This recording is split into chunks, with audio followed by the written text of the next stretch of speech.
ni nee na ñoo bokk réew mi ñu ni nee na nanu yaatal géew bi ñu ni nee na ñoo bokk réew mi. asalaamaaleykum téléspectateurs yi nga xam ne yéen a ngi suivre seen télévision Diaspora Vision tey nag ñoo ngi am mbégte di leen présenter seen émission émigré ak politique.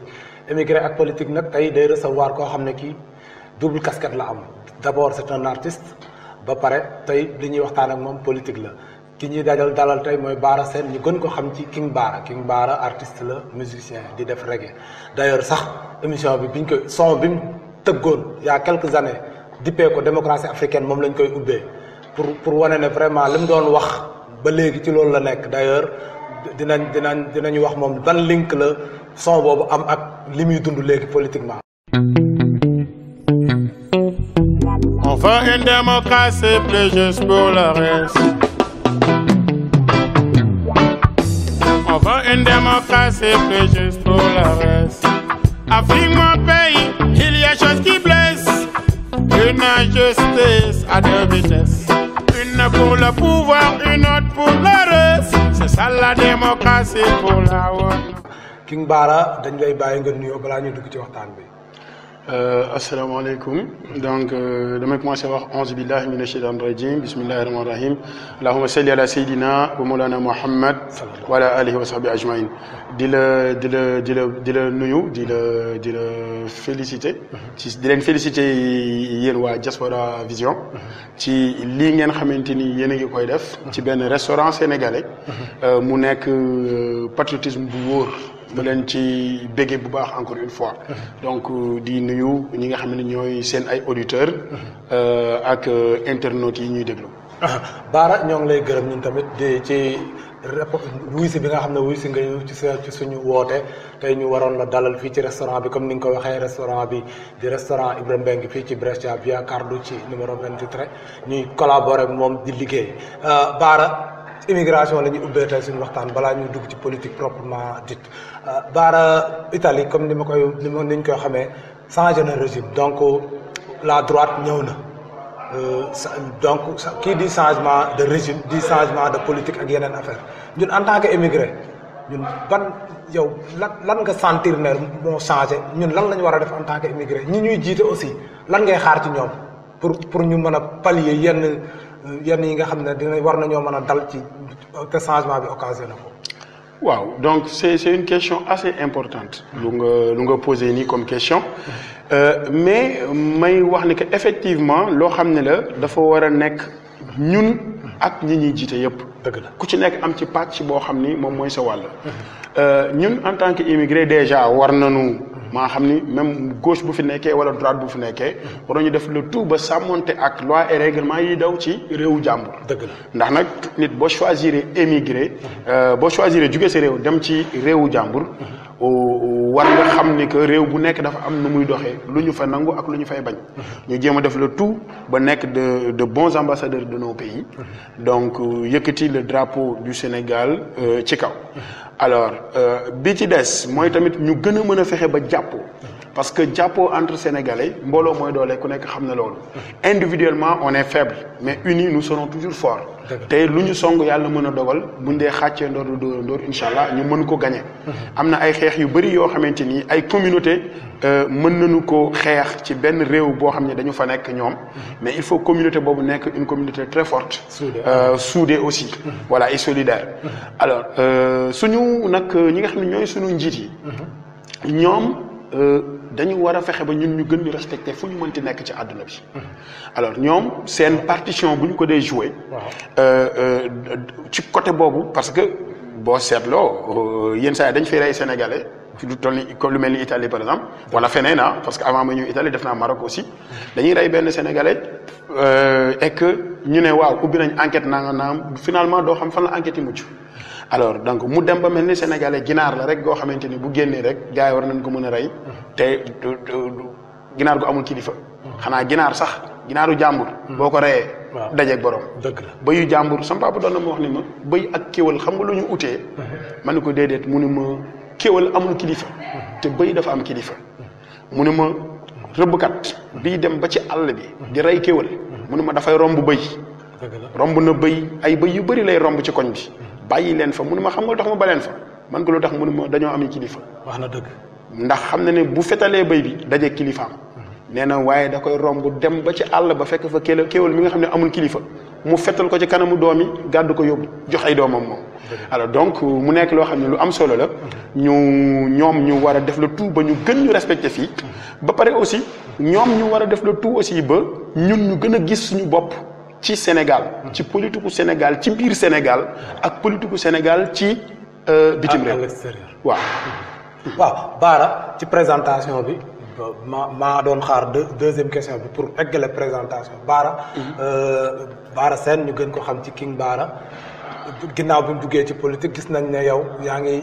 bokk ci mouvement ensemble bu le juge démissionnaire Dème juge démissionnaire Dème créé na mouvement politique yow nga bokk est-ce que d'abord mën nga ñu waxal péripéties yi lan moo la booleeg juge Dème balaa ñuy dugg ci beneen question bi waaw xam nga wax mooy indi wax sànq dafa am li nga ni da nga ma tuddal sama benn clip bu ma defoon mu tudd démocratie africaine donc yàlla seede na ni clip boobu sax dafa bokk ci suma ay thèmes yu may développé mais c'est un ensemble hein donc effectivement déjà day dellu ba tey ci baatu ensemble bi mais ensemble la boo xam ni ay thèmes yu bëri yu may développé man alors bokk na ci benn patriotisme boo xam ni dama koy développé ci suma ay textes am nu ma bëgg Sénégal mel am nu ma bëgg Afrique mel alors donc dem ci idéologie la ñu njëkk a dajee man ak moom donc dañu bokk ay convictions bokk nu bëri nu nuy gisee sunu réew ak nu nu yaakaar ne Sénégal noonu la war a mel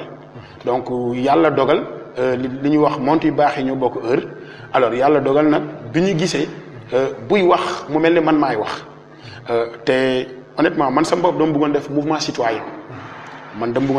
citoyen boo xamante ni jéem a essayer contribuer ci sama développement wu réew ndax gis nga critique kese wala contestation kese dafay am lu muy des parce que waaw ñu bëri comprendre nañ ni que te yàgg naa ko wax depuis même yenn mouvement yi comme ay mouvement Y en a marre doon xew Sénégal et tout j'avais dit c'est bien beau parce que ñoom contribuer nañu lu bëri ci le fait que c'est comme su ma jëlee balai citoyen bu Burkina Faso contribuer nañ ci le fait que ay régime daanu mais dañu war a xam ne que loolu doyul parce que gis nga li ñu doon xeex bi ñu ko xeexee ba pare ba mu jógee fii dañu am pire que ça alors donc instances décisionnelles yi les instances de décision d'un pays donc loolu dafa am solo nit ñi bokk ci maanaam ñi nga xam ne dañu am ay idées yenn idées yu noble yi bokk ci wala ñu am ku yeggale seen idées yi foofa. ba bëggee soppi dëkk bi. waaw ba nga xam ne ba nga xam ni dëkk bi dina soppeeku. comme ni nga xam ni noonu nañ ko yaakaare. waaw loolu moo ma gën a boole ak le juge Ibrahima Amadou Dème. waaw le juge Ibrahima Amadou Dème comme niñ koy xamee ñun ñëpp mu nekkoon juge dëkk a nekk greffier. après nekk magistrat démissionnaire muy affaire bu xaw a insolite parce que buñ xamee magistrat yi comme niñ leen di dernièrement niñ leen di traité. seen traitement de faveur yi ñu amoon ak yan li ñu amoon yëpp daal ci comme ay faveur amoon ko comme bien-être nga teg yëpp décider dugg ci politique. lan moo nekk ci est-ce que sénégalais yi loolu daal duñ posé wu la question qui est derrière le juge Dème parce que tamit lu mu amoon situation. politique ku nekk xam na ne ça coûte cher. ba pare bu bëggee bokk ci présidentielle yi déjà c'est des millions.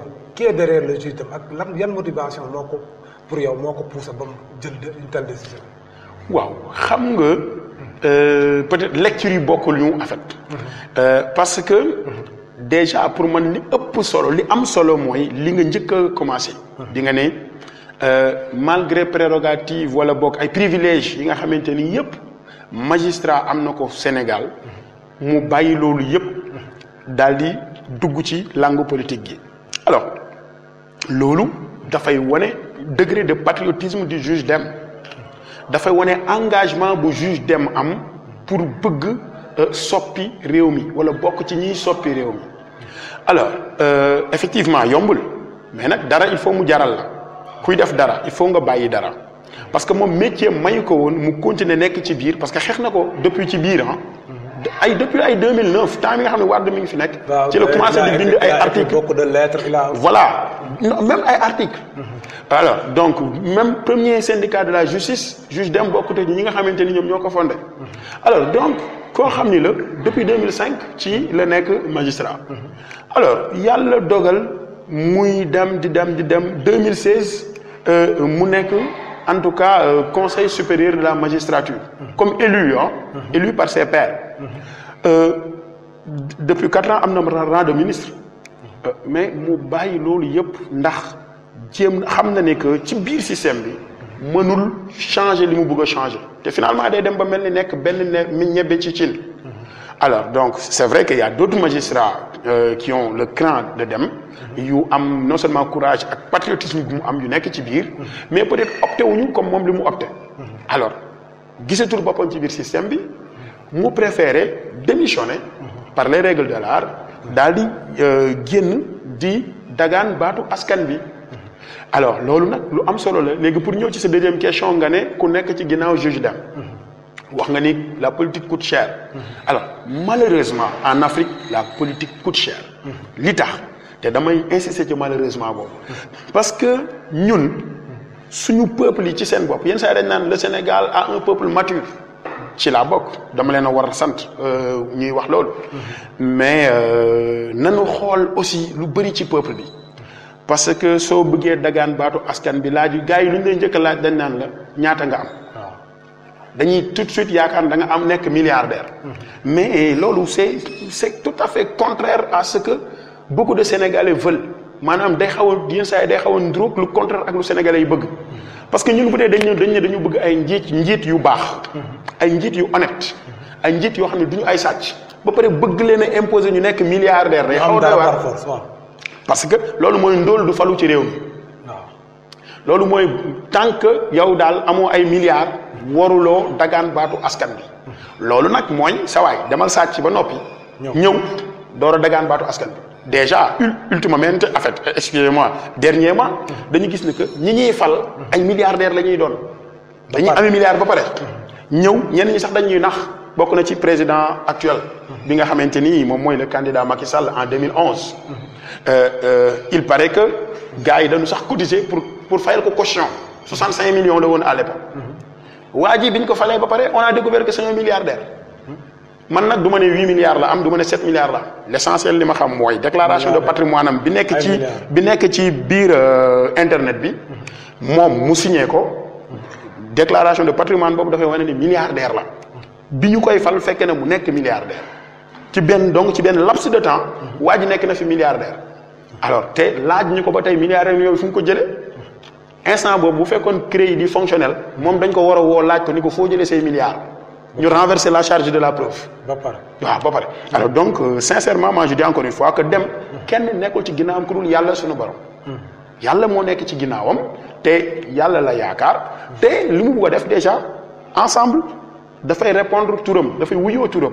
mooy lan mooy loo xamante ni daf koy bokk ak ay sénégalais parce que c'est un projet pour le Sénégal et pour les sénégalais dafa war a nekk tamit projet boo xam ne ci sénégalais yi lay jóge sénégalais yi jàppale ko incha allah pour ñu dem vers les échéances. Bara à l'image de juge Dème gis nañ yeneen jeunes par exemple mën nañ ci citer Sonko ak ñeneen ñoo xam ne ñuy dañ commencé jël génn non seulement démissionné ci fonction publique mais di sentir seen bopp ne ñoom am nañ possibilité ak maturité développer dëkk bi phénomène boobu pour yow ban jàngat nga ci am. waaw mooy li ma wax quoi xam nga bon déjà je pense que keneen ki bon Sonko en fait maa ngi magnifier liggéeyam macha allah mais du moom sax moo démissionné parce que moom dañ ko daax fonction publique alors ki démissionné mooy le capitaine Dièye.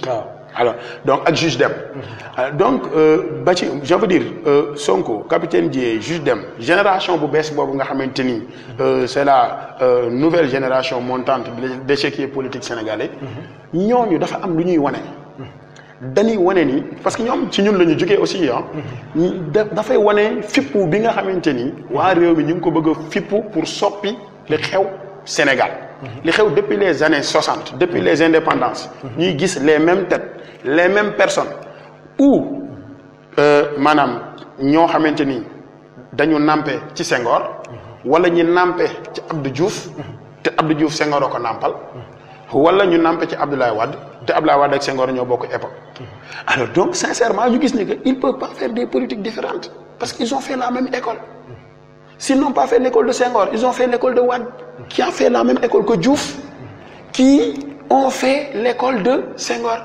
alors donc ñu gis ñu bees ñi macha allah génne leneen génne beneen façon patriotisme ñoo xamante ni boo leen di dégg ñuy wax sax nga ciy dégg ci ñoom conviction bu wane ni ñii li leen ñor askan bi moo leen ñor loolu nag lu am solo la. Bara dañuy desaat ci diaspora bi balaa ñuy duggaat ci politique Sénégal bi. Bara référendum bi passé ci 8e point bi président Macky Sall dugaloon na ci les députés de la diaspora.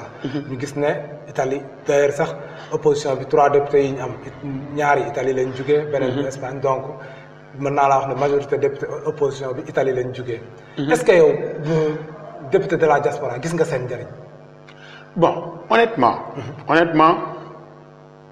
dama yaakaar ne dafa am lu des ci question député de la diaspora boobu li ci gën a des xam nga mooy lan mooy que au lieu ñu nekk député de la diaspora c'est des députés qui habitent la diaspora mais d'un parti politique man noonu lecture boobu laa def dañuy nekk ñoo xam ne parti moo leen di investir ba pare intérêt parti boobu la ñuy défendre biir assemblée nationale balaa ñuy tudd intérêt diaspora bi alors donc y a quelque part où le bas blesse bien que diaspora bi ñoo voté mais ñooñu dañ leen a tànn seen ay chef de parti ñoo leen tànn bu léegi ñu ngi dem ci tab bin wi ci penc ndaw réew mi donc seen ay chef de parti man mii bu ñu ma tànnoon Italie dinaa bokk ci ñi nekk député élection yi passé bu ñu la tànnoon yow bu fekkee ne coalition bi gagné ci lañ la tànn nga bokk ca ñu investir la di nga bokk ci ñi nekk député automatiquement alors bi ci des mooy comme dañu maa tànn te ña ma tànn ña nga Sénégal te parti sàngam ñoo ma tànn bu ma demee Sénégal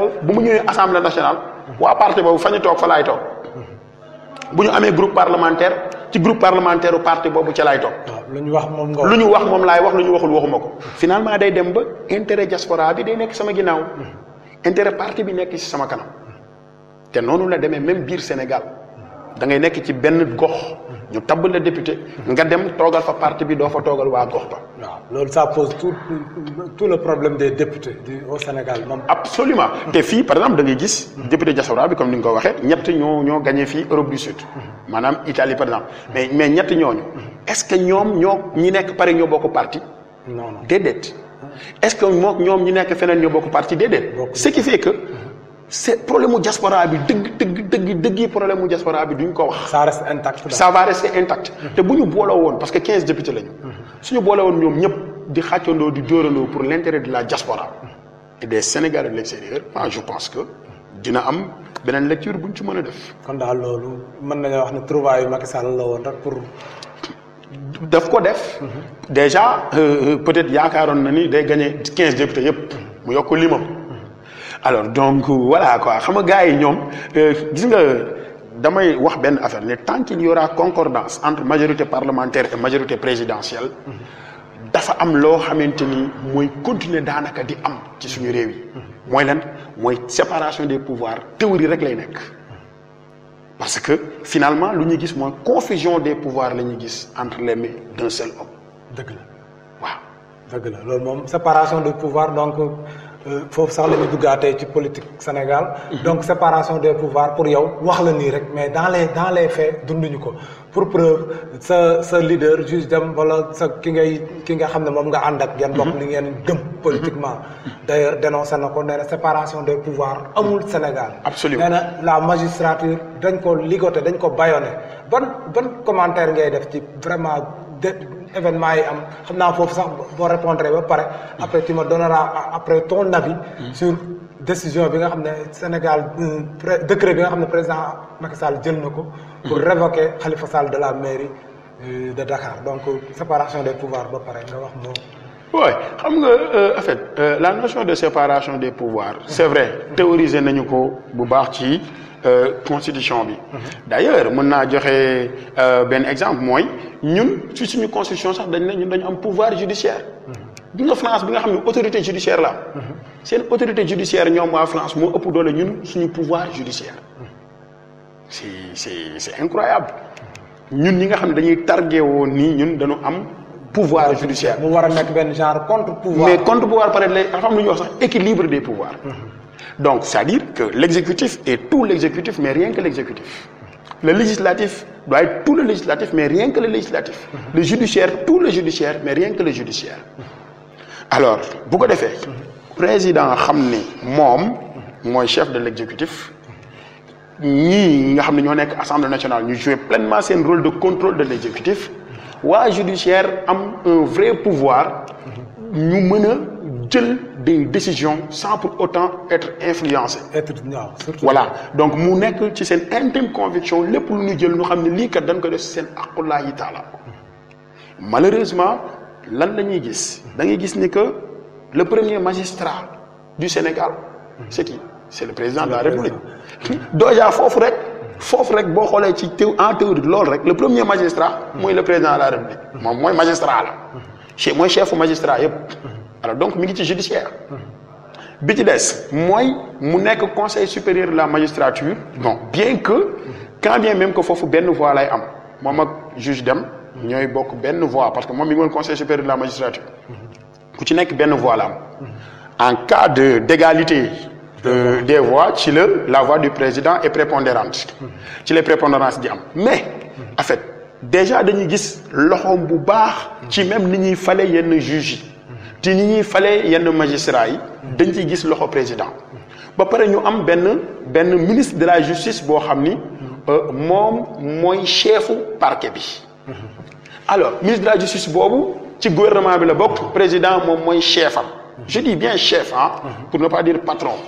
Alors mais finalement au lieu de patron chef sax laa utiliser parce que un patron n'est pas un chef. dëgg la voilà donc am na benn affaire bu ma doon lire mu ne un patron donne des directives un chef donne des ordres alors donc te boo ko seetee bu baax gars yi ay ordres la ñuy jox ñu bari du ñëpp am na ñu ci mel ni dem voilà mais am na ñoo xam ne ay ordres lañ leen di jox ñu exécuter ko.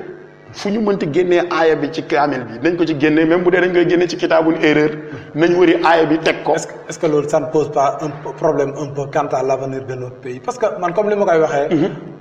dëkk moom. yu bëri mën na paan. ñu sooxaale ko. mais le moteur pour man. justice la si la justice va mal est-ce que ça ne pose pas de problème quant à l'avenir du pays. mais la justice va mal moo tax le pays va mal.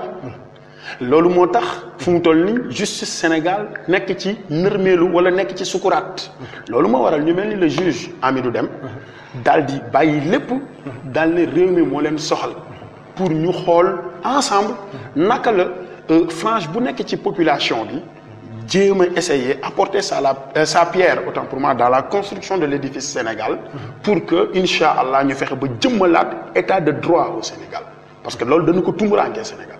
Bara ci justice la ñuy des ba léegi. président Macky Sall génne na décret révoqué Khalifa Sall de la gestion de la mairie de Dakar quel commentaire. bon benn commentaire bu xaw a yomb mooy déjà xam nga yàkkamti. maa ngi dégg seen benn naataango Papa Alé Niang nga jégal ma ci kii bi. waaw sama rakk la sama xarit la. voilà macha allah muy wax ni. yàkkamti ak gaawtu bu nu juree doom rëccu lay jur. moi je dis que. déjà ñi sénégalais amul benn sénégalais boo xam ni. boo ko laajee nga def micro trottoir nga laaj ko. nga ni ko fu Khalifa di mujjee danaan la dañ koy tëj ba damm caabi ci. loolu bien avant ñuy dem ay appel ñëpp xamoon nañ ne fa la jëm. man je vous dis que ba muy def conférence de presse. conférence de presse bi nga xam ne sëñ Moussa Fassi daf ci teewoon. bi muy def conférence de presse boo amee lecture politique ci ngay xam lii fu mu jëm. alors donc. avant ñuy wax ay première condamnation bay dem ci deuxième instance bay xalaat affaire cassation mais gars yi comme entamé nañu procédure de liquidation boobu du maire de Dakar mais nañu xaar rek mais dañu yàkkamti révoqué ko te léegi boo leen laajee dañ naan la même ci rapport IGE bi mënoon nañ ci sukkandiku daal di koy révoqué mais ok autant ngeen def ko avant mais comme du ngeen ci procès ba pare te constitution bi ni la lii décision sàngam mën nga ko jël bu fekkee yaa condamnation mais nañ bàyyi ba ñu xaar ba am condamnation dégg naa nag des esprits malsains yoo xam ni dañ naan wéy condamnation am na vu que loi bi dafa ne rek condamnation waxul condamnation définitive mais c'est grave parce que loolu xeetu interprétation bu négative la de la loi parce que gis nga en droit le principe moom mooy nu ñu mën a fexe ba nit ki libre. waaw déjà. voilà déjà parce que gis nga même ñaari loi su amee am na lu ñuy wax conflit de loi. conflit de loi su amee dañuy jël loi bi nga xam ne mooy nekk surtout en pénal ah. dañuy xool la loi pénale la plus douce ñu appliquer ko. bu gën a oyof ci nit ki ñu appliquer ko. parce que la condamnation c'est l'exception. Le principe c'est la liberté. surtout bu ñu nekkee ci état de droit. kon donc même boo dee def lecture condamnation boobu ñu wax. mais binduñu définitive. mais xel dafa war a jàpp ne condamnation définitive la war a nekk. waaw ñu bàyyi ba au moins waa ji dem cassation. bu fekkee ne foofu ñoom ils doivent dire le droit en cassation. ñoom bu ñu nee appel bi kat ñoom li ñu def noonu la. lii droit la mais ñële bu leen neexee ñu dem rabat d'arrêt jeexagul la. alors donc ce qui fait que déjà pour élection yi di ñëw moom incha allah rabi Khalifa Sall peut être candidat épuisé guñu voie de recours yëpp. waaw mais oui. il peut être candidat wala boog ñaari justice ñu am Sénégal comme ni ma ko waxee une justice à 2 vitesses. waaw wax nga ko de mais yàgg na du nga bi may wax loolu. yàlla seede na ni lii nii ñi ngi ko doon ruumandaat ci suuf. mais génnul woon bu baax. may wax. cette justice à double vitesse. avec mon pays il y a chose qui blesse. une justice à 2 vitesses. une pour le pouvoir une autre pour le reste. c'est ça la démocratie juste pour la noblesse. voilà donc parce que noblesse la boo xam ne entre guillemets ñoo ko defal seen bopp. mooy les gouvernés ak les gouvernants yi nekk ci kaw. ku bokk. pouvoir bi. loo wax ñu ne gongo. comme par hasard ñu bokk ak ñoom wala ñu ànd ak ñoom ñëpp dañoo xëy rek jub. waaw amuñu benn problème. ñooñu daal ñi gën a jub ci Sénégal mooy ñu ànd ak président bi. ñi nekk dans l'autre camp. ñoo gën a dëng ci Sénégal. doy na waar. dafa doy waar affaire. voilà donc loolu la olof di wax làq doom dóor doom. waaw kon daal Bara yow jàpp nga ne Khalifa Sall gars yi dañoo non seulement dañu pressé. mais bu dee démocratie rek moo am Sénégal. Khalifa Sall am na chance pour bokk ci élection yi di ñëw. am na chance non seulement mais ma dellu tuuti ci révocation boobu gis nga tey jii nii bu Macron bëggoon a jël Anne Hidalgo daal ne da koo révoqué. mais kon dootu ko waxati. mais yow mais parce que yow koo xam ne il est élu au suffrage universel. les Dakarois ñoo ko fal. niñ la fale yow président de la République lañ ko fale moom. déjà dafa am benn dichotomie bu taxaw. mooy que ñi ànd ak président bëgg nañ président am fonds politique. parce que il est élu au suffrage des Sénégalais et que am na yoo xam ne mënul xaar. am na yoo xam ne il faut président dépenser ko. léegi bëgguñu maire de Dakar le maire de la capitale am fonds politique. bañuñu ko de. non bañuñu ko mooy. lu ñu wax ci 15 d'avance. seulement c'est peut-être ñoom li ñuy bañ mooy le mode d'utilisation que c'est ce qu'il moom lañ déploré. mode d'utilisation bi mooy la. mooy fonds politique yaa ko moo ko sax dañ ko teg nii pour nga évacuer les problèmes ponctuels. mais il faut nga indi ay preuves. boo génnee cinq euros sax. nga ne 5 euros yi fii laa ko jëlee fii laa ko def. le président de la République dafa génne ay preuves. bokkul encore une fois le président de la République dispose de fonds politique alors que caisse d'avance lañ ko tuddee. mooy li ma la wax loolu yëpp ay. la différence bi dafa am na importance aussi. bien. xam nga te dinaa citer nit nommément. ayca demal. Ismaïla Madior Fall. moom moo nekkoon suma professeur assistant à l'université de Dakar. ba pare nekkoon tamit suma xarit. alors musuma jugee Maroc. télé laa nekk musuma jugee Maroc ñëw vacances te dew ma seeti ko à son bureau là au BRGM. boobu mi ngoon BRGM. alors bon yàlla xam na ne aussi bi mu faloo ba léegi tamit je ne suis pas allé le voir. dara nag taxul. mais benn instant dama dem ba si yàgg xàmmeetuma la personne man. quelqu'un boo xamante ni qui était très brillant. reste brillant mais autrement. d'ailleurs dama ko bëggoon invité mu ñëw au Maroc def si benn conférence sur le régime politique sénégalais. il peut entendre il peut voir peut-être cette émission là. du li may wax du ci dindi benn baat. alors moom ci boppam bokk na ci li mu ñu jàngal mooy. la coutume est une source indirecte du droit. maanaam loolu. aada maanaam droit dafa am ay sources. dafa am ay sources ay fu muy tibbee daal. fu muy soxee ko. alors bokk na ci par exemple ay sources du droit. lu ñuy wax coutume wala aada. dëgg la gis nga Khalifa Sall. pratique boobu mu pratiquer. les recherches wala bokk en tout cas la tradition a montré que. ñi ko fi jiitu. dañ doon def la même chose de la même façon. Bara la coutume est une source du droit du ma juriste nag. je suis littéraire. en passe donc littéraire laa de formation. bien que def naa yeneen formation mais sama formation dëgg-dëgg littéraire la. mais Bara la coutume est une source du droit même bu ñu la ko waxee. est-ce que waxuñ la une coutume boo xam ne bii rafet na wala. coutume bu baax la daal mais ñëpp ñi ngi mooy yàlla même bu nekkee coutume taxul mu nekk coutume bu dagan donc je ne crois pas que sa loolu. waaw mais xam nga mooy yàlla du coutume c'est ça la différence coutume bu ñu ko waxee rek. xala mooy yàlla moom du coutume yàlla nañ ci yàlla. nañ dem noonu exemple lu yàgg taxul mu nekk coutume. waaw yàgg taxul mu nekk coutume naa la jox beneen exemple coutume. li ngay wax nii tamit mën na bañ a nekk coutume parce que du lu baax. non mais xam nga lu jël xaalis bi di ko pasaree feneen. non mais même bu dee ñëpp def nañ ko taxul mu nekk loo xam ne lii dañ ko war a accepter. mon cher. mon cher ayca lan moo tax yóbbuwuñu Khalifa Sall CREI yi. non loolu. non xaaral. bu leen leeroon ne. li mu jël da koo pasaree comme ni ngay wax xam nga pasaree mooy jël ko di ko maye di wala jël ko lekk dugal ko ci poosam wala affaire yooyu. bu leen leeroon da koo pasaree mu nekk ñu am ci preuve yu leer. CREI yi lañ koy yóbbu. mais Bara affaire Khalifa Sall bi tamit. ba léegi. pare gu ma maa ngi ñëw s'il vous plaît. alors yóbbuwuñu ko CREI yi. parce que xam nañ ne waa ji deful enrichissement illicite. waa ji bi muy def déclaration de patrimoine kenn exigé gul nit ñi au Sénégal ñu def déclaration de patrimoine. loolu dëgg la. ñoom bi ñu nee sax nit ñi léegi dañu war a def kuy gérer budget wu sàngam da nga war a def déclaration de patrimoine. mais ci seen biir ñoom am na ñoo xam ne defuñu ba tey déclaration de patrimoine. dëgg la ndax bokk na ci li tax ñu dàq na fi Ngom Keïta. alors c'est que sooy digle càngaay da ngay sangu. lan moo grave mooy que surtout. maanaam information yi wala bokk yéen tasxati xibaar yi. am na ci ñoom ñu dem ba wane ni. l'actuel président de la République qui fut candidat. te kaay en 2012. mais kaay candidat boo xam ne 2008 la quitté le navire Wade. attention ah il est comptable de la tête aux pieds et du bilan de Wade. dëgg la.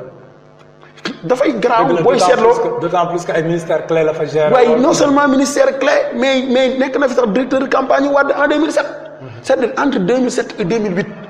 2007 bi mu taxawee amul lu mu waxul ci Wade. lu mu ko taggewul pour Wade nekk candidat. je veux dire Wade bi nekkoon candidat à sa propre succession pour mu nekkaat président. ci benn at. li mën a tax ba waa ji def volte-face. fu mu ko mës a taggee mu xasee ko fa. ah loolu moom c'est le propre des politiciens. mais non vous savez la politique en soi est un métier noble. Il y a que d'aucuns utilisent des moyens très vils pour faire de la politique.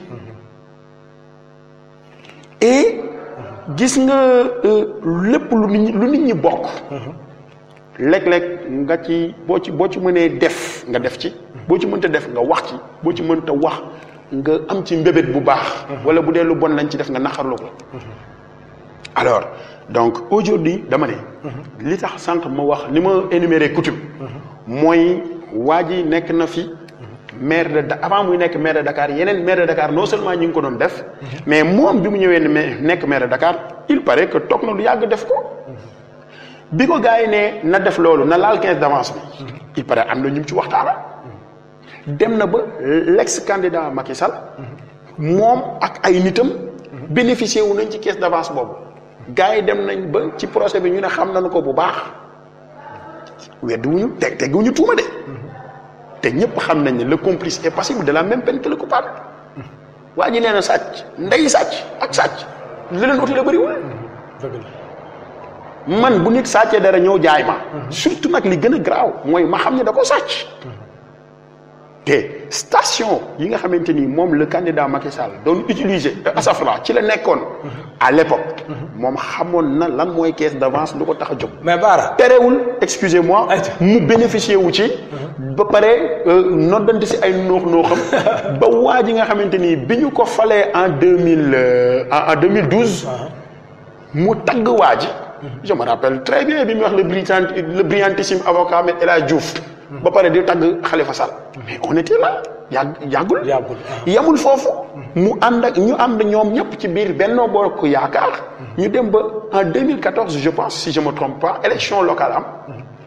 ñoom seen élégance. wala boog en tout cas amuñu xaw ma élégance la xaw ma amuñu galanterie politique. ñu tabb beneen candidat. muy Mimi Touré. ñu tabb ko pour mu jongante ak Khalifa Sall. xëccoog moom maire de Dakar te ñu bokk coalition. ñu dem ci ba ay ministres ay anciens ministres ci régime boobu. genre Mbaye Ndiaye. jóg daal ne na Khalifa ñëw ci ñun su bëggee rester nekk maire de Dakar. bon et puis xam nga mais oui non mais dafa am lu ñuy wax aveu. aveu dafa am lu ñuy wax aveu judiciaire ak aveu extrajudiciaire. ñun ñi nga xamante ni duñu ay praticiens du droit ñi gën a ñàkk xam-xam ci wàllu droit la ñu. sax xam nañu ni am na loo xamante ni nit bu ko defee même su fekkee def ko ci biir tribunal c'est un aveu. donc waa ji kat su ñëwul dinañ sax si moom pexe. teewul même en plein procès mu ne li ñu def politique la mu wax ko. li ñu def politique la waa ji neewoon nañ ko mu ñëwul ñu sax ci moom. est-ce que du loolu moo tax sax.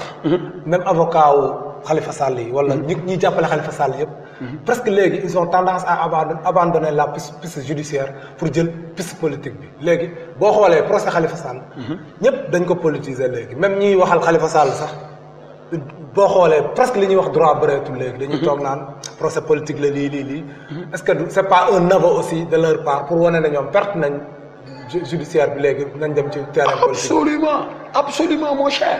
xoolal dama la man mii wax dëgg yàlla maa ngi ñaan yàlla defal ma jàmm ba du ma am ak kenn coow Sénégal xam nga lu tax. parce que surtout bu ma xësee ba ne dama contre régime Macky Sall rek. képp ku ma amal coow xaj na de mën naa am ñu dem ci yoon mais man bu may dem ci yoon. saar bu ma xam dinaa ko tari. entre nous je vous dis saar bu ma xam dinaa ko tari. ndax dinaa ne man maanaam daal confiance bi nit war a am ci justice dootoo ko amati parce que doo xam ban genre de juge ngay daje ci seen biir certes am na ñu baax am na juge yoo xam ne am nañu éthique ñu ngi demee ak moral lu ñuy def seen aqulaahi taala la ñuy xool mais ñooñu bëriwuñ ci dëgg la loolu tamit dëgg la am na gars yi xam nga dañ ñeen dañaan la oui la majorité ñoo baax mais moi je dis j'en doute. waaw majorité bi moom bu baaxoon du demee nii. franchement. alors donc ce qui fait que. dañu nekk ci réew boo xam ni par là dinaa def benn transition. mooy est-ce que Sénégal amati na sécurité. waaw parce que nag bu justice nërmeeloo les libertés deviennent limitées. précaires et limitées. alors donc tey jii mën nañu fekk nit ci këram jàpp ko dugal ko ci ruq. tëj ko ba damm caabi ji te kenn du wax. et puis sax bu dee ne yow par rapport ak fi nga nekk. ça te permet de mën a def lii wala bañ a mën a def lii rek. problème am na. parce que nit ki ak foo mënti bokk. na ci wàllu politique. loi moo la war a féetee kaw. mais bu dee ne yow boo bokkee fii tu es au-dessus de la loi boo bokkee fële da ngay war a nekk à carreau loolu dëkk bi day nekk problème. mais oui. xam nga fi nga wax noonu daal ne loi moo war a nekk en fait nul n'est au-dessus de la loi. wala nul n'est censé ignorer la loi. alors dafa dem ba fu mu toll nii. dafa am ñoo xamante ni dañu nekk au-dessus de la loi. loolu ça pose problème. dafa dem ba nga xamante ni dafa nekk ni affaire bi c'est selon fi nga bokk. su fekkee ne yow da nga dëkk Ndakaaru nag mooy bokk da ku dëkk Dakar. ki dëkk Ndakaaru bu ko mag ñi doon wax parce que léeg-léeg dañuy gis maanaam ku xaw a mbong ñu ne ko yow yaa mën a dëkk Ndakaaru mooy dëkk Ndakaaru mooy soo demee ba xaw a nekk ci ay cool-cool nga daal di summi sa mbubb jël ko sol beneen mbubb mbaa nga cuub mbubb mi daal di dem ne ànd ak waa ji taggal ko ay maamam bu ko defee yow bu doon ne IGE da la doon topp day bàyyi mbaa bu ko IGE joxee rapport bi mu teg ci kuddam mais am na ay ñoo xam ni rapport da leen a jàpp. Sénégalais yi xam ko. tey ba fu mu toll ni kenn inquiété wu leen. alors ñeneen ñoo xamante ni rapport jàppu leen sax de. parce que li grave mooy jusqu'à présent xam nga Abdoulaye Wade macha allah. quoi qu'on puisse dire il était un démocrate. quelque part gis nga l'affaire des chantiers de Thiès dafa déclassé woon rapport IGE man nii lire naa rapport IGE boobu. bu Nafu Ngom Keïta defal alors fi mu toll nii am na ay rapport yoo xam ni comme rapportu Khalifa Sall bi mais ñaata la ko nit ñi wax déclassé rapport bi ba léegi déclassé wuñu ko rapport boobu yow mii journaliste boo ko yoroon léegi sa loxo léegi yoon daal ci sa gaa indi la problème. et pourtant dañu ne ci alalu réew mi la tibb mais ñun waa réew mi am nañu droit xam yow fii fi mu toll nii Brescia gii nga nekk boo fi defoon bu ñu fi defoon association ñu jiital la sa waay boo ñu dee defal assemblée générale di nga nu wax suñu xaalis fu mu dugg. di nga indi bilan bi. waaw léegi nag malheureusement dans nos pays le premier ministre est responsable d'une politique qu'il ne définit pas. C'est-à-dire le premier ministre au Sénégal n'est pas un vrai chef de gouvernement. C'est un primus inter pares. C'est-à-dire bénéfice du président de la République. Ñun suñu premier ministre mooy koo xam ne mën na mais oui le premier ministre ne définit pas le la politique de la nation mais absolument c'est le président de la République qui définit la politique de la nation. Vous savez quoi ay déclaration de politique générale loolu coutume la rek formalité la rek mais la politique de la nation loolu moom voilà c'est le président de la République qui définit la politique de la nation. Léegi premier ministre bi dañ ko fi teg nii rek d'ailleurs am na ay temps yoo xam ne premier ministre amatul woon Sénégal. yaa ngi dégg wax je pense que c'était après Habib Thiam. xaw ma après Habib Thiam y a eu un vide après. après ñu indiwaat Habib Thiam ainsi de suite. alors donc suñu premier ministre ñun bis bu neexoon tey suba gannaaw suba. président dàq ko teg fi keneen.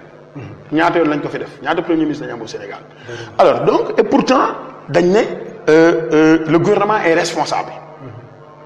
mais ban gouvernement moo responsable. gouvernement boo xam ni politique bi muy doxal définir. dañ ko koy soumettre rek. dañ ko koy soumettre moom mu bëgg a nekk responsable devant l'assemblée. l'assemblée boo xamante ni xamul sax dafa mel ni. maanaam ministres yi bu ñu fa ñëwee xam nga pour lan la. pour ñu tàccu leen. mais kon ministres yi ñëw suñu réew yi. suñu assemblée suñu penc ndaw réew yi. pour gars yi tàccu leen la gars yi tagg leen. te xamuñu ne ñoom noonu war a tàccu. ba ci képp ku nekk président de la république. da nga war a tagg sa askan tàccu sa askan ñaanal sa askan parce que sa dépense ñoo la koy jox li ngay doxalee ñoo la koy jox confort bi nga nekk peuple bi ñoo la fa teg. lay wax kër gi gën a wóor ci Sénégal yaa koy. waaw yaa fay dëkk. absolument wóor at bu gën a wóor et d'ailleurs oto yi ñuy sañ a dugg ñoom. président Europe yi sañ ñu ko dugg. waaw loolu moom dëgg la. suñu ministre yi oto yi ñuy dugg. ministre yi Europe yi sañ ñu ko dugg. boo ñëwoon ay Alfa Romeo yooyu. waaw te ñu bokk ci 25 pays yi plus pauvres du monde. y a problème. y a problème Bara y a problème. Bara bëgg naa tamit nga wax un mot sur benn trouvaille bu Macky Sall def loolu moom xanaa diñ ci ànd ak mooy parrainage bi le parrainage citoyen ban commentaire nga ciy def. xam nga parrainage xam nga yëf yi xam nga ay xeetu galgal la. gars yi naan ay xeetu dóor la. vrai dóor marte la mais déjà bi nga xamante ni parrainage amul.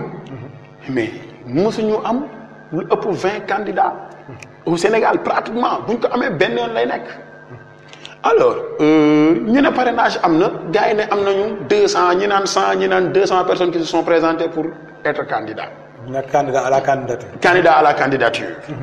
alors bon c'est vrai que aussi. ku mu neex nekk candidat dans un pays démocratique. dina bëri kat parce que sa waajaa ngi nii ciy dem keneen ñoom xaw ma lu leen inspiré quoi ñoom tamit. waaw mais mon cher mooy li ma wax. xam nga bu fekkee ne Sénégal santul Wade santul Sall santul keneen.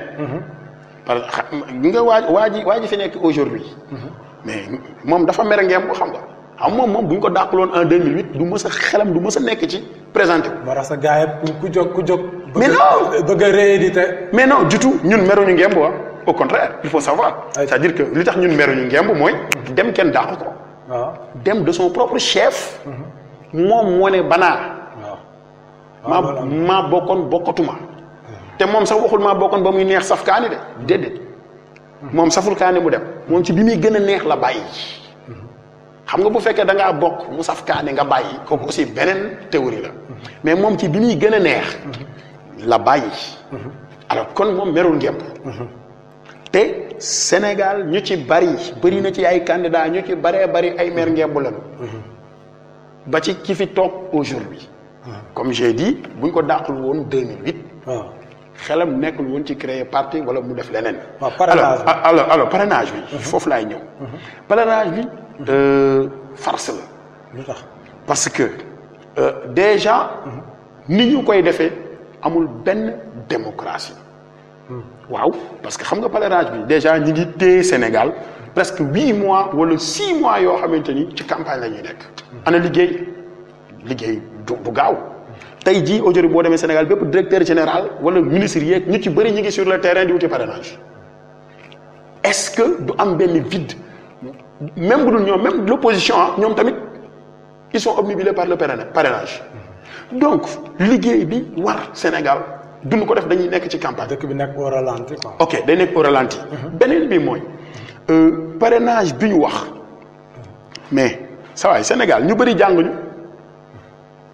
nit di nga ñëw jël carte d'identité nit bindal ko lépp du xam ne sax yow la parrainé. nga ne ko signéel fii rek. nga ne ko signéel fii rek mu signé. bi ci des mooy signature yi Sénégal am na ñoo xamante ni tey dañuy signé fii lii la ñuy signé suba ñu signé ñaat dërëm. gannaaw suba ñu signé ñetti dërëm. bon je parle pas de l'argent xam nga wala li ma ko wax. waaw ñenn ñi dañuy def rond tey. bu subaa ñu def ñaari baar. suba ñu def benn cercle voilà donc applicabilité bu parrainage bi mais ça pose problème. beneen bi mooy bu fekkee ne dañ ne ku am 65000 mën nga nekk candidat mais nañu waxoon lenn nañ defoon noo xamante ni ku xës ba am 65000 baaree li démocratique laa wax ku xës ba am 65000 personnes. amatoo droit teg ci benn nit. loolu dina mën a permettre ñëpp dina tax cas de doublon yi dina wàññeeku dina mën a fexe ba ñu ci bari mën a nekk candidat. te du am problème principe bi ñuy wax naan oui dañu bëgg a wàññi candidature yi ndax xaw ma lan affaire wu nan laa ko mën a waxee pour wàññi budget bi pour sakkanal xaalis. dëgg la loolu tamit dëgg la dañ ci ànd ak ñoom foofu. mais non ànduma ci ak ñoom. lu tax sa waay élection législative yi passé 47 listes lañ am dégg naa Milan rek li fi ñëw ci ay bulletins ëpp na 7 tonnes. Milan gii donc. waaw alors loolu ci sa xaalis ak sama xaalis la jógee xam. waaw mais nañ def bulletin unique nañ def benn bulletin.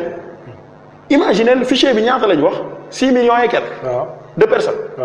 même suñu amoon 5 candidats ñaata bulletin la ñu war a imprimer. waaw day bëri moom. dans tous les cas day bëri. mais ñu limité ko. xaaral ma ñëw. déjà léegi nee nañ xoolal ñu ngi ko jëlee ci 65 millions. caution bi wàcc ko ci 30 millions. sa waay nee nañu bëgg nañu rationaliser affaire yi. wàññi candidats yi waaw sa waay. affaire bi 65 millions la woon c'était pas contesté ah. non. léegi ñoom daal baax nañu baax gu toll ni dañ koy wàññi ba 30 millions. foofu am na antithèse. Bara yéen a naqaree satisfaire. mais non. mon cher xam nga man. man citoyen laa boo xamante ni. Sénégal laa gëm. waaw parce que nag wax dëgg yàlla su fekkoon ne que leneen laa gëm du ma ànd ak juge dem. am na ñoo xam ni tey.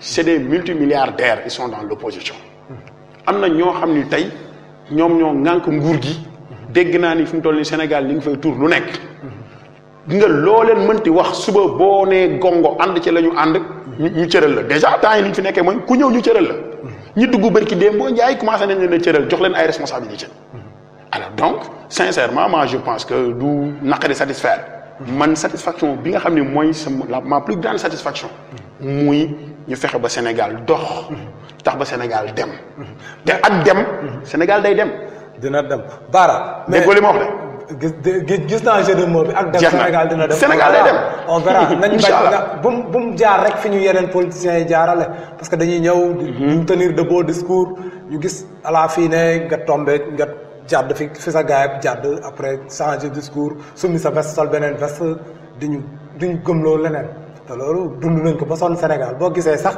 léegi les vrais politiciens professionnels am problème mooy le peuple dañ leen a vomir il faut ñu nangu ko. loolu moo tax tamit ñoom peuple bi xaw a am espoir ci ñoom tuuti ñoom moo tax ñoom dañoo am double responsabilité parce que ay jeunes lañ.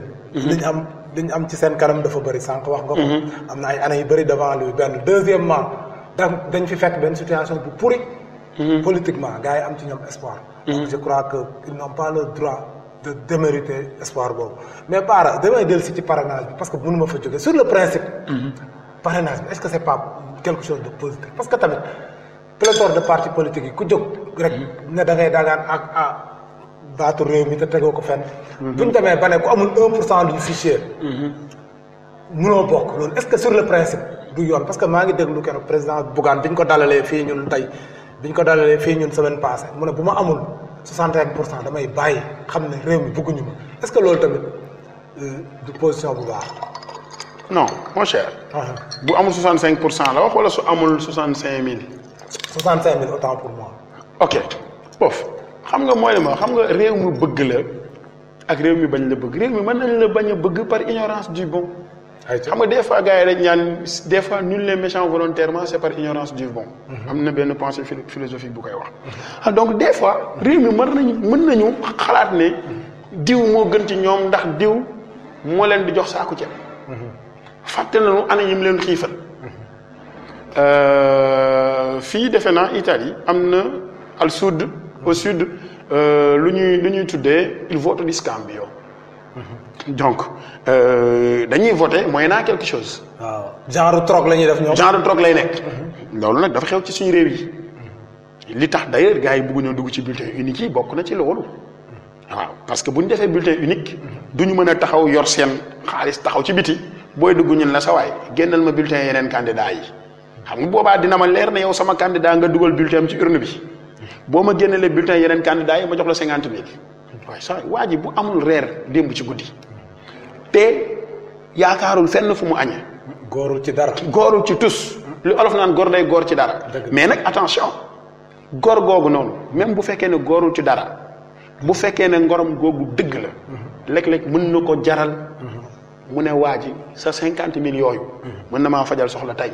waaye sama doom ja ma bàyyi kër ga nga xam ne reerul démb ci guddi boo ma joxee 50 000 yi bu jeexee day fandewaat di gober jaas mu jaral sénégalais bi nga malheureusement gars yi léeg-léeg da nga leen di wax politique ñu ne non politiciens yi nangam politiciens yi dañoo mën a wor politiciens yi comme wax nga ko fi sànq yow politiciens yi dañu mën a wor lu nu wax duñ ko def wala politiciens yi ay sàcc lañu wala te politiciens yi nangam ak nangam mais ñoom duñu xool ñoom lan lañu parce que oui peuple bi nga xamante nii moom lu mu xas politiciens yi bu politicien bi ñëwee jox ko 50 000 mu signé parrainage bu ñu ko joxee saaku ceeb day jël ba pare dem voter la mais kooku war na xool boppam kooku moo yées politicien bi kon donc dañu war a fexe ba am un peuple boo xam ni dañu mature ba pare peuple bu set gëm boppam bu gëm yàlla waaw parce que bof voilà quoi gëm yàlla voilà gëm yàlla wóolu yàlla voilà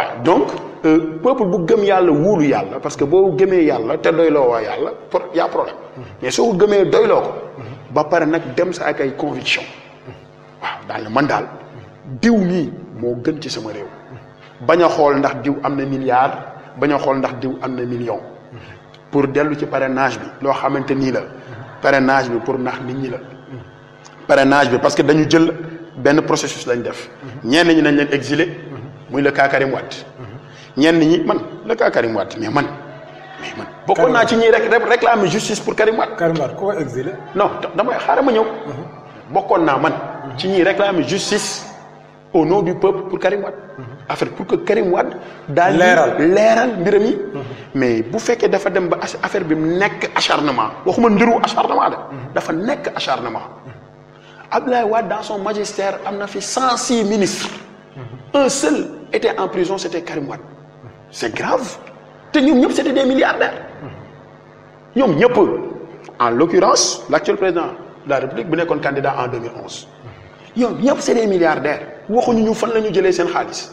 ñu jàpp ab Karim Wade parce que doomu Abdoulaye Wade la singili ko teg ko ainsi de suite.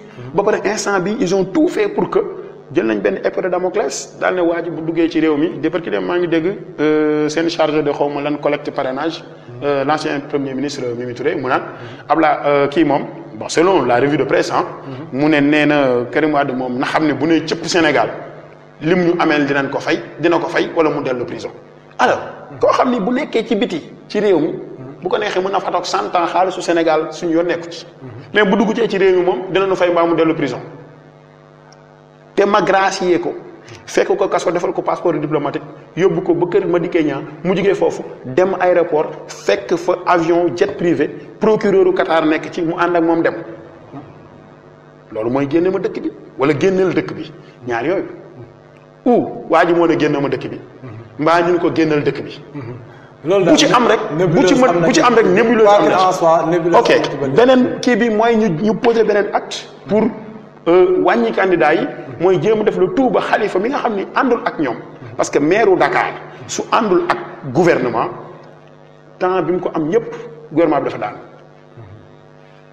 même Paris su nit nekkee maire mën na ñëw nekk président surtout nag bu maire bi nekkul ci sa parti bi mu amee ci Abdou Diouf ba Pape Diop nekk maire de Dakar ah saa waay waa ji dafa daanu bi mu amee ci Abdoulaye Wade Macky Khalifa Sall nekk maire de Dakar loolu dafa daanu donc ñoom c'est comme xam nañ ne maire de Dakar woo nañ ko ba sonn mu bañ ñu defal ko ndëgg sërëx pour dugal ko fan ko dugal entre nous dañu waxante dëgg quelqu'un qui a géré plus de 500 et quelques milliards nga koy toppee 1 milliard et quelque moi je pense que loolu am na lu bëri am na ñoo xam ni 10 milliards rek nga leen di jox imagine da ngay jox ni 10 milliards mu lubal 9 yi ba pare ànd ak président alors gis nañu fi récemment koo xam ni mooy l'histoire de Prodac. l'affaire Prodac. voilà jiin nañu ko fi ay 29 milliards. ba pare mu ne day démissionné pour mbir yi leeral ñu ne ko déedéet doo démissionné te kenn du leeral. ba pare may ko occasion mu taxaw ci askan bi yëpp daal ne jëluma nii ak nii la demee ñeneen ñi mayuñu leen occasion ñu taxaw wax ak askan bi bàyyi mayuñu leen sax pour ñu dem uti ay preuves dañ leen a jël téye ci kaso bi pare di lijjanti li ñuy lijjanti alors donc sincèrement affaire u parrainage boobu bu ñu ne pour rationalisation des partis politiques ma ñëw ci constitution bi organisé na ko ba ci récemment ci référendum bi dugal na ci benn point dans la modernisation des partis politiques. dëgg la ba dugal ci affaire du chef de l'opposition. loolu fu mu mujj. statut du chef de l'opposition mais fan la mujj. mais est-ce que opposition bi tamit ils sont prêts. non mon cher loolu lu waa nguur gi di wax la. opposition yow mais même waa nguur gi bu ñu ko waxoon nous en tant que observateur. ñun gis nañ ne opposition est-ce que am nañ pare nañ pour jiital kenn wala pare nañ pour booloo. sa waay chef de l'opposition dogguma la. bu ñu ko doon def duñu wax gars yi yéen waxtaan leen ngeen xool ne kii mooy chef de l'opposition mais non demee na du tout waaw. dafa am loo xam ne mooy déterminer chef de l'opposition. am loo xam ne li sax yaa dafa am na facteur yoo xam ne ak ay baromètres yoo xam qui nous permettent de savoir que tel est le mais politiciens yi. mon cher récemment dañ ne. bu jiwtoo du ma topp ci ginnaaw. non dafa am na loo xam ne de facto la. ayca bi ñu ne kii nekk chef de l'opposition mooy. ki jël deuxième assemblée. wala ki ëpp député assemblée. bu dee loolu la. c'est Abdoulaye Wade.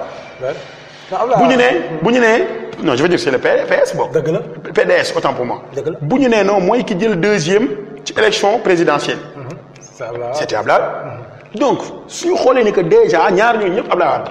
gis nga chef de l'opposition su itteeloon régime bi nit ñi defee forcing ci lépp. noonu la ñuy defee forcing daal na diw yaa chef de l'opposition. mais non loolu itteelu leen. gis nga li leen itteel ba ci référendum bi point yi leen itteel lañ ci def point bi itteeloon réew mi ci problème mu ndax yokk mandat am wàcc mandat defuñu ko ci daanaka wala ñu def ko jaxase ko ak yeneen point 15 points la ñu indi ci référendum bi mais gis nga vrai référendum xam lu muy nekk. day nekk benn point ñu ne oui ou non peuple bi kat ñu ngi leen di woo ci nangam ndax nangam lii mën na am. président waaw président dafa ne woon day wàññi mandat am 5 ans.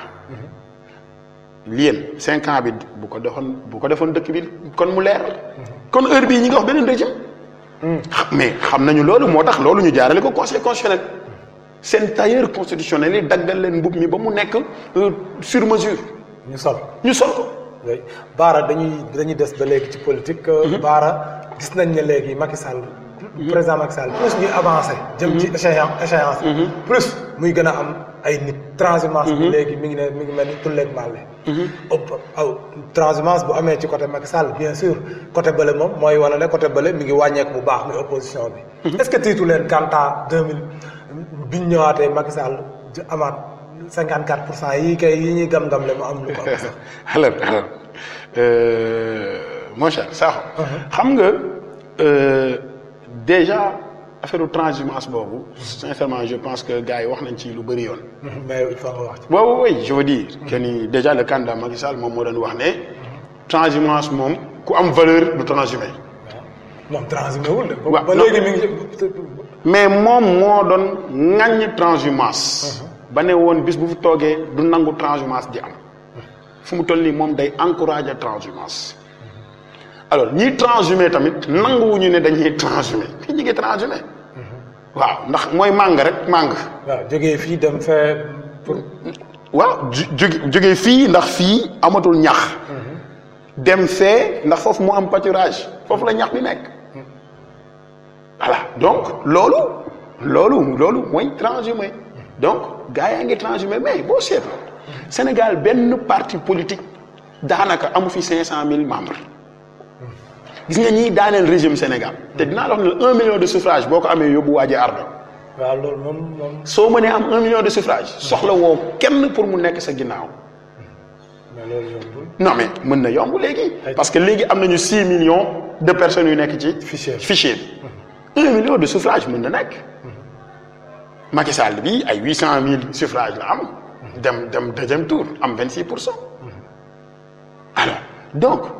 li xew mooy lan mooy je veux dire que ni xam nga su fekkee ni dañu am ñoo xamante ni bu leen neexee transhumé bu leen neexee dem fii bu leen neexee dem fii mais am na ñoo xam ne bu ñu transhumé seen baat daal mën nañ ko assuré seen baatu jabar ak seen baatu doom léeg-léeg sax seen doom ni leen papa man kii nga àndal ànduma ak moom. mais politique lañ nekk de. oui mais Abdoulaye Wade sa waay mais bul fàtte ni temps bi maître Abdoulaye Wade nekkee ci période yii nii gis nga li mu tuur xaalis ci Sénégal. candidat mosu ko fa tuur.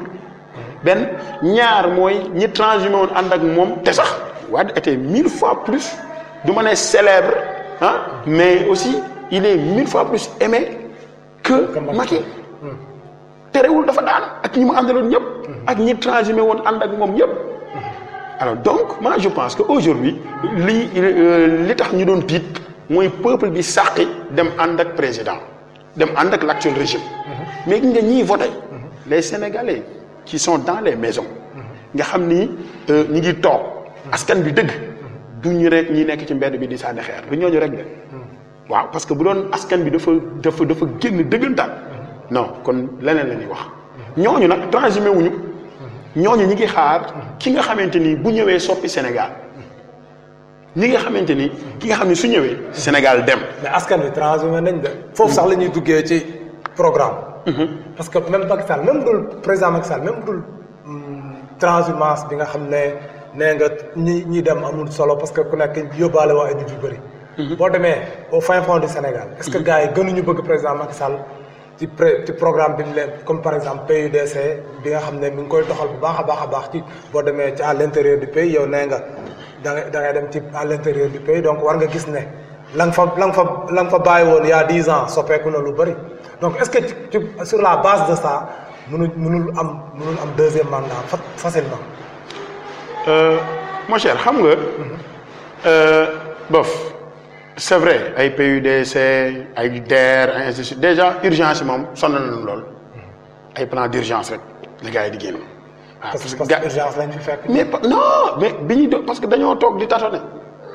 def nañ 3 ans de tâtonnement daanaka door a am vision politique. affaire programme boobu noonu ngay wax xam naa après dinañ ci dugg ñu gën a mën a xuus ci li ñuy wax noonu mais bref nga ne Sénégal est-ce que war na changer mais sa waay ku ne xam na ne bi fi Senghor nekkee bi mu fi jógee Diouf bi mu ñëwee am na lu mu soppi ci Sénégal Wade bi mu ñëwee am na lu mu soppi ci Sénégal Macky bi mu ñëwee mais ay la yéwén dina am lu mu soppi ci Sénégal waaye doyul. mais dafa bokkul xam nga soppi dafa am soppi ak soppi. boo xoolee dëkk boo xam ne bii y a 40 ans mosuñu am robinet mosuñu ubbi ndox mu xel li nga naan mosoo bës contact lampe tàkk. nga dem ba loolu mënatoo gëmati ne sax di nga ko am. nga xëy suba benn nit defal la loolu. mosoo woon am tali mosoo woon gis tali bu ñuul bi nii da nga koy gis nii ci tali bi. wala di nga daw ay kilomètres doog di ko gis. nga xëy suba ñu indil la loolu. mosoo woon am dispensaire. ñu indil la hôpital. mais foofu nañ def ndànk. et cetera foofu nañ def ndànk. xam nga déjà da nga ne nga xëy suba benn nit defal la loolu déedéet benn nit defal la ko. sa alal la. d'accord c'est l'argent du contribuable. mais c'est une volonté politique qui a moo ko. absolument xam nga ñun on n'est pas des nihilistes. dëgg la.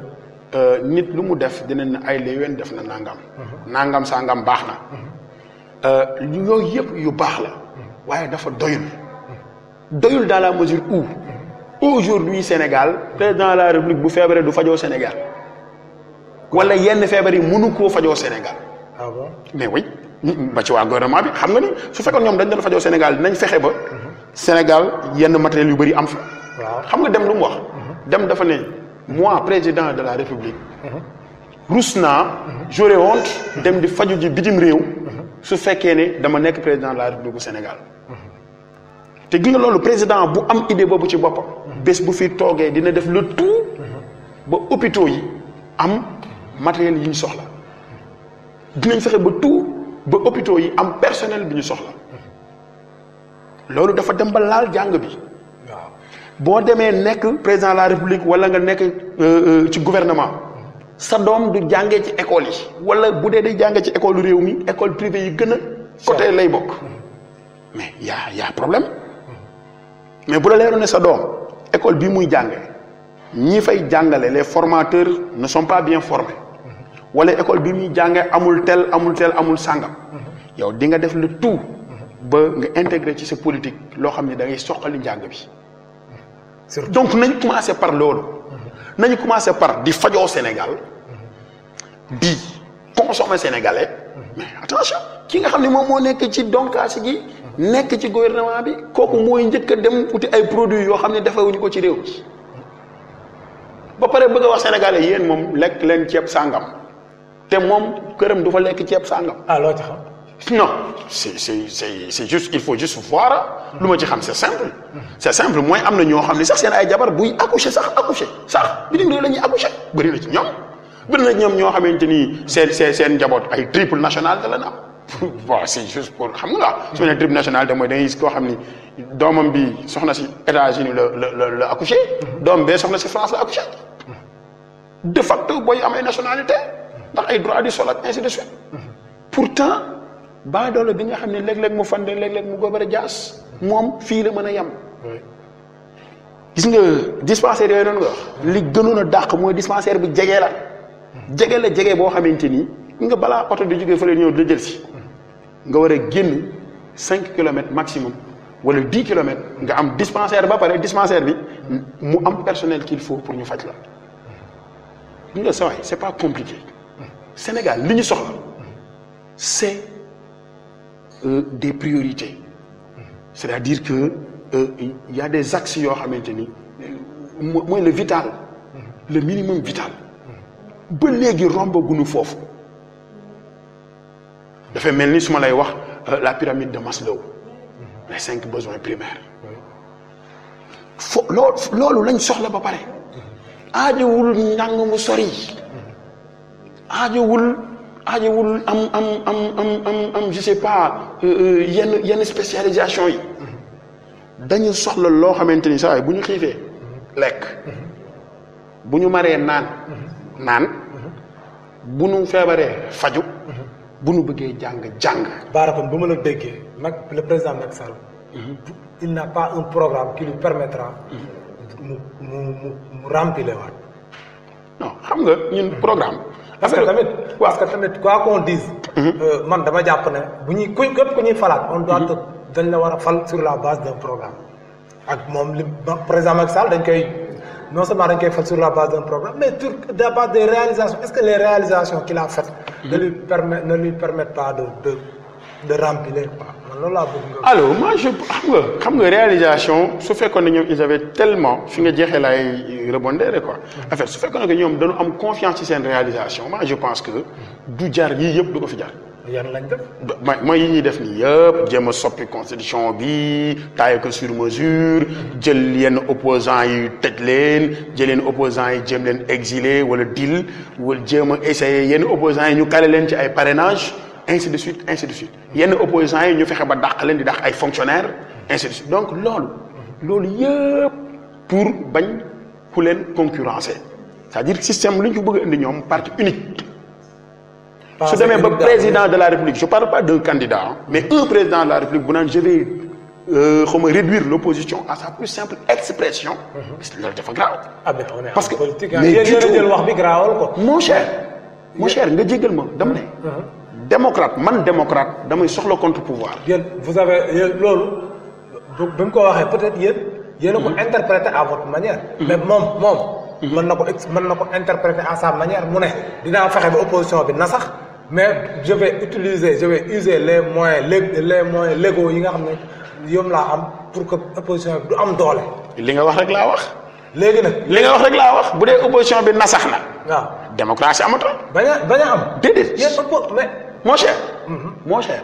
dama ne gis nga buur sax day soxla ab dof ci këram. dëgg la. da nga ne le fou du roi. dëgg la wala le fou du mais village. gis nga léeg-léeg. nga soxla koo xam ne. dina la am man bi ma ñëwee fii. je vais vous dire am na koo xam ne dama wax ak moom carrément ne ko xam nga lu ma bëgg nga xaw a nekk sama njaatige. parce que fii sama papa nekk sama yaay nekk fi. bis boo ma gisee may jadd. wax ma ni ma baara fii kat. lii du sa cër. fii du sa yoon defal nii. mais ñëpp nag dañu war a wax gongo. te yow nga ñu dàq la nga mer ngembu. victimiser wu. attendez nañ wax appelons chat chat. xam nga am na ñoo xam ne ci victimisation la ñuy jaar ba ñu fal leen Sénégal. comme sa waaja rek. donc sama waaja dem du tout. mais mooy li ma la wax xam nga dem ce que les gens n'ont pas compris encore une fois. suivre naa benn émission Sénégal ñu naan ko ndax bokk ci ñuy wax mer ngembu comme li ma la doon wax sànq. mais du tout dem bu fekkoon dañ ko daax. mu taxaw di jooy ci askan bi pour gars yi may ko doole du tout dem de son propre chef moom moo démissionné. xam nga lu ne man maa bàyyi bokk nag mais ku am lu la gënal doo bàyyi. mais xamul tax amul lu ko gënal. amul lu ko gënal ci ni gars yi di def ak askan wi. mais moom individuellement. mais il pouvait rester dans son bureau. ma wax la benn mbir maa ngi télé laa taw. billahi lazi la ilaha illa huwa dem joxuma 1 franc. nii non xam naa loolu. très bien bon yow xam nga ma xam tuuti. alors lu ma gëm mooy. un meilleur profil que dem surtout ci li ñuy critère profil yi nga xam ne ñun moom la ñu bëgg a wane mais bëriwul Sénégal pourquoi parce que li nga ñun programme bi nga xam naan élire un président sur la base d'un programme vous m'excusez mais dama ne aujourd'hui lu ñu soxla le plus important c'est la personne qui porte le programme ce n'est plus un programme la preuve la yoonu yokkute mais est-ce que xam nga ne la yoonu yokkute Sénégal yu bëri yi fal le président Macky Sall mais liiruñu yoonu yokkute xamuñu ko sax Sénégalais yu bëri sur la base de kii neex na ma moom laay woteel la ñuy woteel wala sur la base de damaa yërëm diw dama koy woteel moom gis nga nii Abdoulaye Wade defoon Idrissa Seck ba Sénégalais yu bëri ànd ak Idrissa Seck ba en 2007 Idrissa Seck mu naroon nekk président du Sénégal def benn erreur bu tax ba 2007 mujjul nekk président moom victimisation boobu la def. duñu koy dàq moom candidat Macky Sall. victimisation boobu la def ba Sénégalais yu bëri yërëm ko man mii di wax ak yow personnellement billahi j'ai pleuré jour bi ñuy def kiyam bi à l'Assemblée nationale avec la loi Sada Ndiaye. injustice dëgg la woon. mais maa ngi yor sama kurus di ñaan di ko ñaanal te xawuma ko musuma ko gis ba pare mere nag le régime de l'époque donc may ñëw di la wax ni la lu ñu soxlawuñu ku ñu nax. donc on a besoin d'un bon profil qui porte le programme même. qui porte xam nga c'est mooy li ma wax la personne qui porte un programme. kooku la ñu war a xam jaar-jaaram. xam kii est-ce qu'il est crédible. xam kii est-ce qu'il a de l'éthique. mais nag Baara xam kii est-ce que am na moral. mais nag Baara ñun expérience daf ñu won ne. politicien. yéen ñëpp tant que yéen a ngi ci biti. vous am ngeen éthique am ngeen déontologie am ngeen lépp. tant kañ la leen di xam rek bu ñu leen ne la nguur gaa ngi nii beneen nit ngeen di doon moo tax daal. mais mooy ñi def politique métier mon cher. mënu leen ñu sonal ak ay éthique ay profil. mon cher je crois que ñun profil bu ne gis nañ ko. mais bu ñëwee ba ñu jox ko affaire yi rek ba ñu jox ko lenge yi. mu summi veste bi ñu soloon sol benn veste. xam nga journaliste la. waaw mais ci seen biir am na journaliste ñuy ger. dëgg la. ok ça ne veut pas dire que tous les journalistes ñoo yàq. lan moo tax journalistes yi bëgg a nangu ñoom ne ci seen biir am na ñu bon. ñëpp bonuñu te mënuñu nangu ne même ci biir politiciens yi am na ñu bon te ñëpp bonuñu. dëgg la bi ci des mooy politiciens yi ay sénégalais lañu mon cher. suñu société. moo am noo xamante ni nee na wax naa la ko sànq. entre nous man. mais am na ñoo xam dama leen di woo di leen wax le cas du juge dem xam nga lu ñu may njëkk a laaj. waa ji est-ce qu'il a les moyens. lu mu yor waaw. carrément c'est-à-dire que finalement ñun ñoo fi mel ñun ñoo bëgg. sàcc yi gouverner ñu. waaw voilà ñun ñoo bëgg nit ku am milliard ñëw nekk candidat bu ko defee mu jox ñu ci milliards yi kooku nag bu nekkee candidat jox ñu ci milliards yi duñ ko laaj fu mu jëlee ay milliards am bés bu nekkee président ay milliards am day gën a yokk. Baara waxtaan bi neex na mais dañuy léegi ñu tëj léegi ñu war a tëj te balaa ñuy tëj bëgg naa la laaj ñaari dernière question yi benn bi Baara mooy dañuy dellusiwaat ci diaspora bi la gestion des Sénégalais de l'extérieur ñu bëri ñu ngi wax ñi nee nañ direction mënatu ko gérer waruñu ko rattaché ci ministre des Sénégalais de l'extérieur waruñu ko rattaché ci ministre des affaires étrangères yow lan nga gis ne moom moom nga yaakaar ne moo gën ci ñun un ministère plein wala une direction boo xam ne bii day occupé wu pleinement des affaires des Sénégalais de l'extérieur lan ngay alors moi je dirais que aussi bien les Sénégalais de l'extérieur comme ceux de l'intérieur d'ailleurs loolu mooy suñu vision ensemble mooy lan une gouvernance participative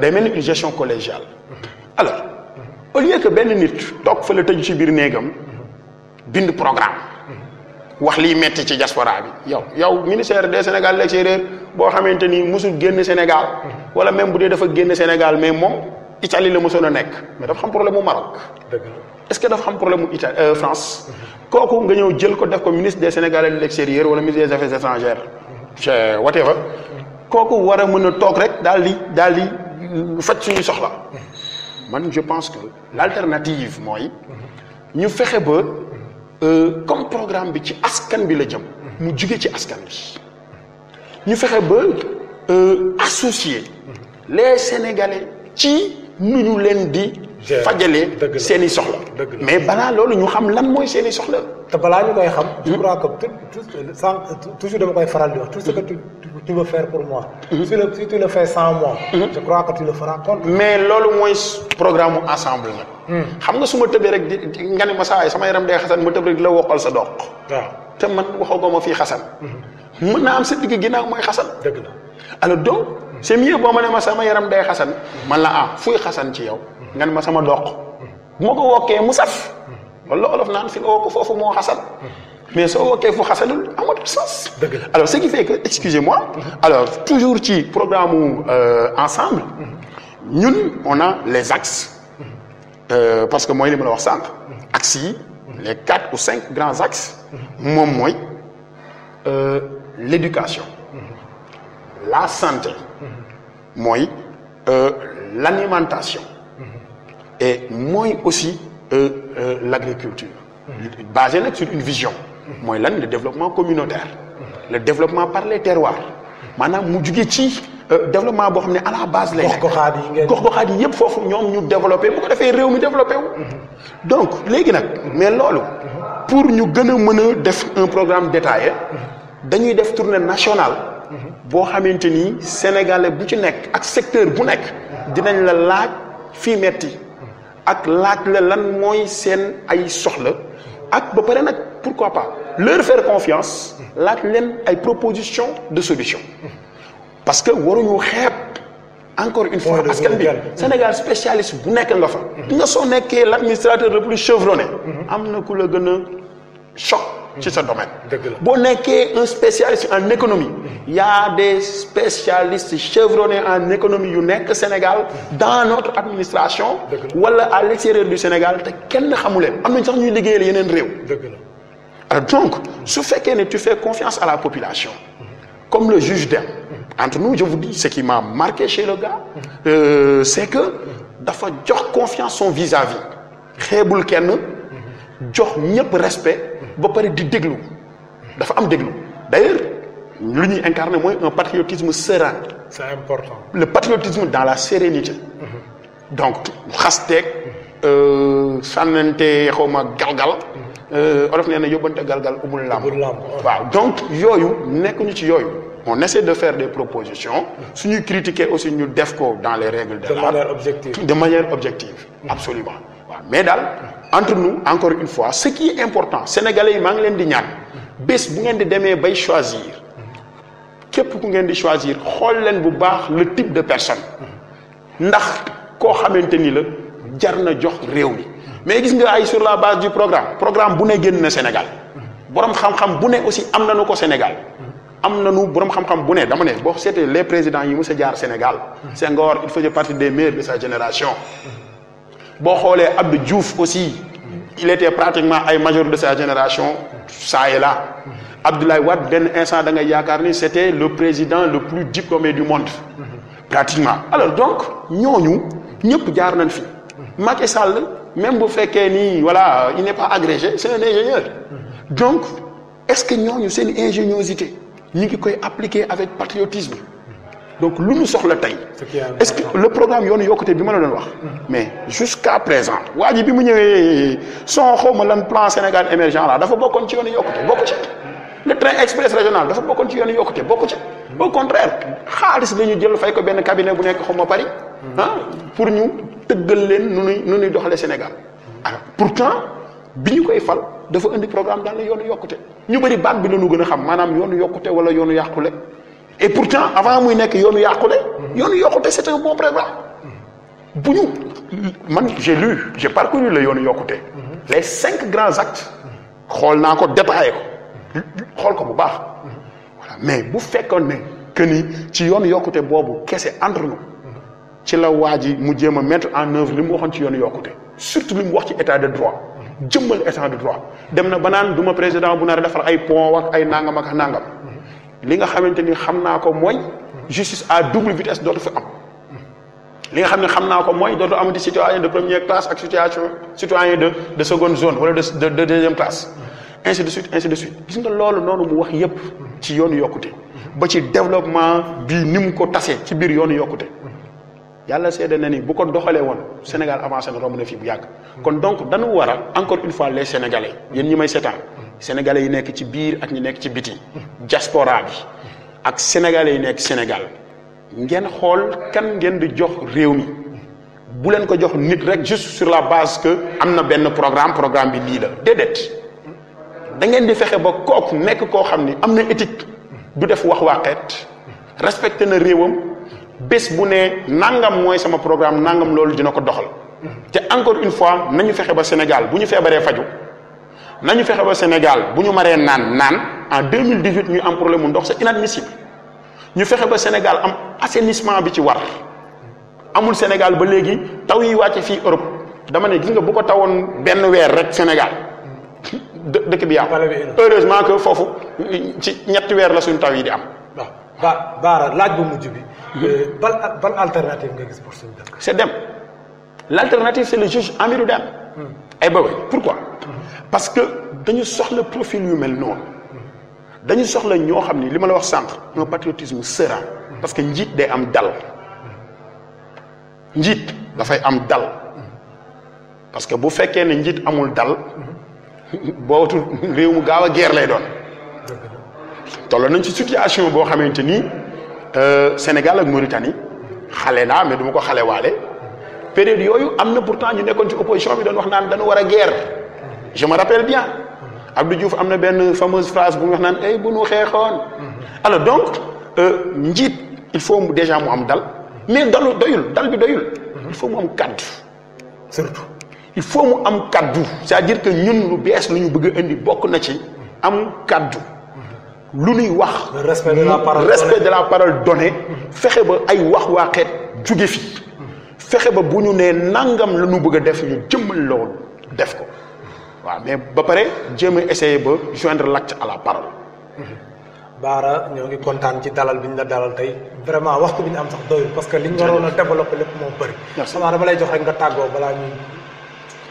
waaw donc merci beaucoup mon cher Malick Sakho maa ngi lay encore une fois remercier ci occasion bi nga ma jox pour ñu wax ci Diaspora Vision di nuyu seen équipe bi yëpp grand Augustin Faye ma koy sant bu baax bokk na ci ñi ma njëkk a interviewé fii bi ma ñëwee Italie d'ailleurs interview boobu ñu bëri dañ koy seetaan di ma ci wax lu bëri à chaque fois donc mu nekk koo xam ni moom mën na wax ni bokk participé na en tout cas ci carrière u Bara lu carrière King Bara en tout cas lu mu néew ko bëri donc ma ko ci sant bu baax yéen ñëpp macha allah toute l' équipe de Diaspora Vision donc di sant sénégalais yi yéen ñi nga xamante ni yéen a nga ñuy seetaan di leen ñaan aussi ngeen partager vidéo bi le maximum possible pour que sénégalais yu bëri jot ci ndax il est temps lu bëri soppeeku te nag mbéjum kanam borom moo koy fajal boppam j'ai l'habitude de dire que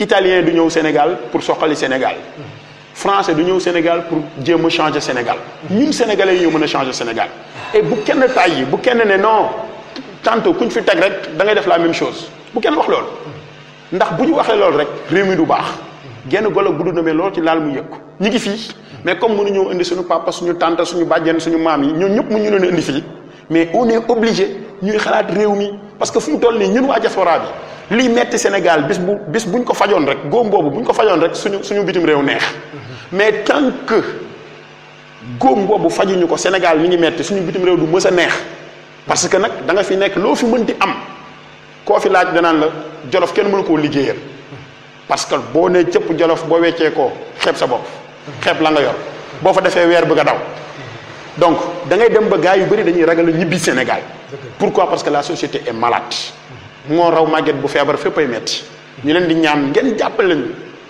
jàppale Sénégal ñun ñëpp ñu àndandoo jàppale Sénégal ensemble 5 ans pour changer le Sénégal avec le juge Hamidou Dème.